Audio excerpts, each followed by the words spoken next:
काफी लोग बोलते हैं कि अमेरिका काफी महंगा है। मैं यहाँ रहता हूँ तो मैं आपको एग्जाम्पल्स देके बताता हूँ किस तरीके से महंगा है।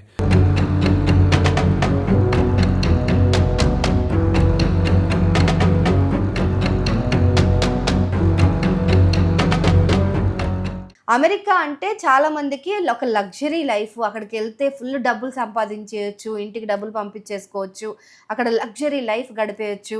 ఇలా చాలా పెద్ద పెద్ద కోరికలుంటాయి. కానీ ఆ అమెరికన్ డ్రీమ్ వెనుక ఉండే అసలు సిసలైన చేదు నిజాన్ని సోషల్ మీడియా వేదికగా బయటపెట్టాడు ఒక NRI techie.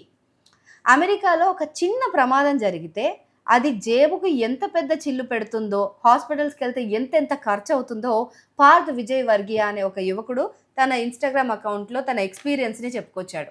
And that's why America is so expensive. That's why salaries are high here.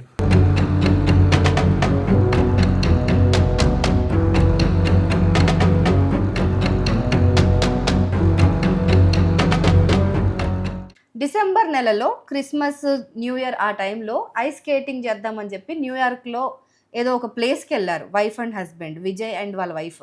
So అక్కడికెళ్తే ఆ స్కేటింగ్ చేస్తూ చేస్తూ చిన్న దెబ్బ తగిలిందంట తనకి. అంటే కాలు ఎవరో తనని నెట్టేయడం వల్ల తన మోకాలికి ఆ ఐస్‌లో గట్టిగా దెబ్బ తగిలినట్టు అనిపిచ్చి, ఇదేదైనా ఇంజ్యూరీ అయిందా ఏంటా అని చూపించుకుందామని చాలా హ్యాపీగా నవ్వుకుంటూనే ఎళ్లారు. అంటే బేరబుల్ పెయిన్‌తోనే ఎళ్లారు. సో వెళ్ళిన తర్వాత తనని ఒక ఎమర్జెన్సీ వార్డ్‌లోకి తీసుకెళ్లారంట. అక్కడ గూడా డాక్టర్ చాలా సేపటి వరకు అవైలబుల్‌గా లేరు. సో చాలా సేపటి తర్వాత డాక్టరొచ్చారు. ఆ డాక్టరొచ్చిన తర్వాత 90 మినిట్స్ తర్వాత తనకి మొత్తం చెక్ జేసి, అన్ని టెస్ట్‌లన్నీ రాసేసి, తనని ఒక బ్యాండేజ్ కట్టేసి కాలికి ఏం కాలేదు ఎళ్ళిపోండని జెప్పి పంపించేశారంట. ఎళ్ళిపోయిన తర్వాత ఒక 3 వీక్స్ తర్వాత విజయ్ నంబర్‌కి ఒక మెసేజొచ్చింది. ఏమనొచ్చిందంటే వాళ్ళ ఇన్స్యూరెన్స్ కంపెనీ నుంచి తను జాబ్ చేస్తున్న లేదంటే తను హెల్త్ ఇన్స్యూరెన్స్ కట్టిన ఆ కంపెనీ నుంచి తనకొక మెసేజొచ్చింది. మీరు ఇంకా హాస్పిటల్‌కి ఇంకా $1,800 పే చేయాలి అనొచ్చింది. $1,800 అంటే ₹1,50,000 మీరింకా చెల్లించాల్సి ఉంది హాస్పిటల్ వాళ్ళకి అనన్నారు. ఇదేంటి హాస్పిటల్ బిల్ ఇంత అయిందా? 1,50,000 అయిందా? అని షాక్ అయ్యేలోపే తనకి ఇంకో షాకింగ్ విషయం తెలిసింది. ఆ 1,50,000 కూడా తన ఇన్స్యూరెన్స్‌లో ఉన్న అమౌంట్ అంతా వాడేసిన తర్వాత, తన ఇన్స్యూరెన్స్ కంపెనీ ఏమో $4,000 పే చేసేసింది ఆల్రెడీ. $4,000 అంటే ఇంచుమించుగా ఇండియన్ కరెన్సీలో చూస్తే $3,60,000.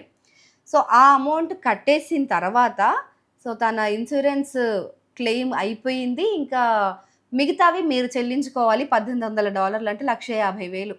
సుమారుగా ఒక $5,00,000 బిల్లు వేశారనమాట. సో ఇది చూసి ఇంకా విజయ్ షాక్ అయిపోయారు. సో ఇంక చేసేదేం లేక ఎళ్లి బిల్లు కట్టేసి రావడం జరిగింది.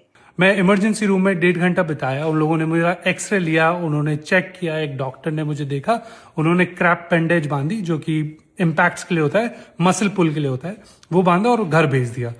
1 हफ्ता हो गया, 2 हफ्ते हो गए, 3 हफ्ते बाद मेरे इंश्योरेंस ఇదంతా తను ఎందుకు చెప్పారంటే అమెరికాలో జీవితాలు చాలా లగ్జరియస్‌గా, చాలా హ్యాపీగా, చాలా సిస్టమాటిక్‌గా ఉంటాయని అనుకుంటారు కానీ ఏ బ్యాకప్ లేకుండా అమెరికాకొస్తే ఒక చిన్న ప్రమాదం జరిగినా గూడా మనం హెల్త్ కేర్‌కి ఇంత ఎక్స్‌పెన్సివ్‌గా ఉంటుంది.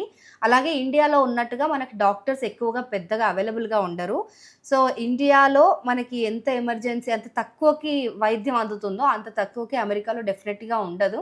అందుకే ఇంతింత జీతాలు ఇవ్వాల్సొస్తుంది ఇక్కడ.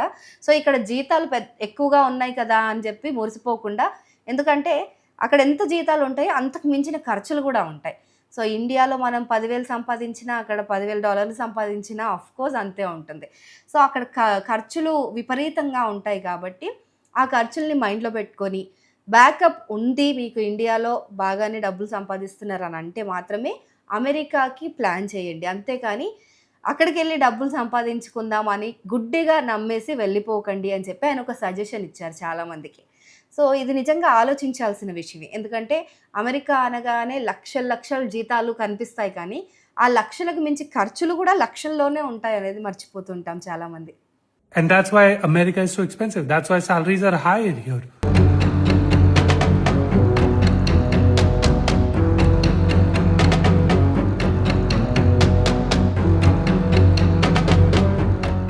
సో ఈ స్టోరీ మొత్తం విన్న తర్వాత ఈ తన రీల్ కింద కమెంట్స్ చదివితే అసలు మొత్తం ఇండియన్స్ అందరూ కూడా భారతీయ వైద్య విధానాన్ని, వైద్యులని ప్రశంసిస్తున్నారు.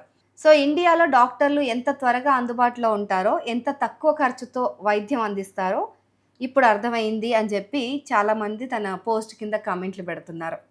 అమెరికాలో జాబ్స్ మంచి జీతం ఇస్తాయి, కానీ లైఫ్ ఎప్పుడైతే ఇన్వాయిస్ పంపిస్తుందో అప్పుడే గుండాగినంత పని అవుతుంది అంటూ మరికొందరు చమత్కరించారు. ఇక అమెరికా వెళ్ళాలనుకునే వారికి ఈ వీడియో ఒక ఐ ఓపెనర్గా ఉంటుంది.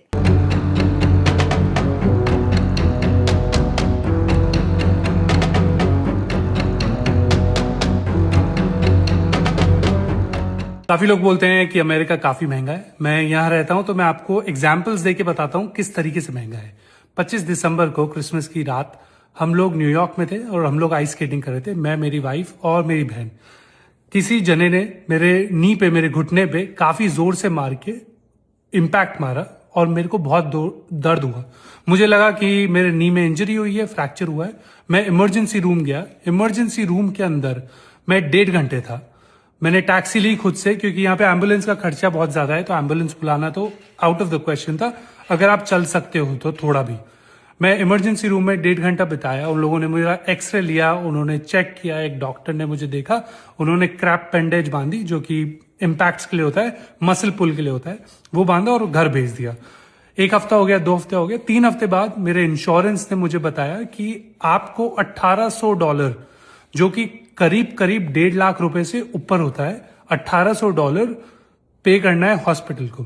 वो $1800 मात्र 1.5 घंटे के विजिट के बाद मुझे चार्ज करा जा रहा है। उसके अलावा जो इंश्योरेंस ने पे किया है हॉस्पिटल को, वो करीब $4,000 से $4,500 और दिया। And that's why America is so expensive, that's why salaries are high here.